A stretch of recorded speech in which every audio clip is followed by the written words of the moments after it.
Hello, good morning mga ka-Alstreet. Ngayon, mag-tutorial tayo about po sa GCash, no? Kapag once na kayo po nag-send ng GCash dito sa Alstreet, for example, ganito, nag-send ka ng pera dito, send. Yan. Tapos, 10 lang ilagay. 10 lang to, no? Kailangan wag kang gumamit ng iProtect. Yan, nakalagay ito, iProtect ang padala ko. Yan, wag mo i-click tong blue na to. Kasi pag once na ginamit mo to siya, hindi to allowed to sa kay CEO, no? Kay Boss Jonel.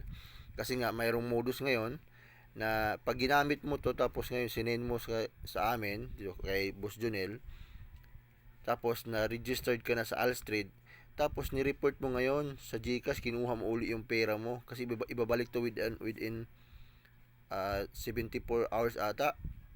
Basta ito yun eh.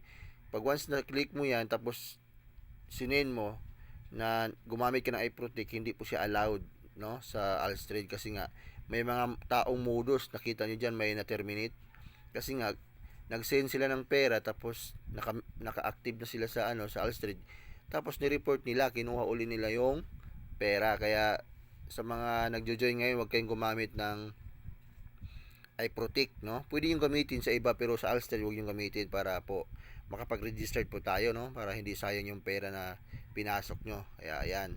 Yan po yung sinabi ng ating ngayon, no? Na i-spread daw yung mga daw message para po maging aware yung lahat, no? Thank you so much, Boss Jonel. God bless. More power.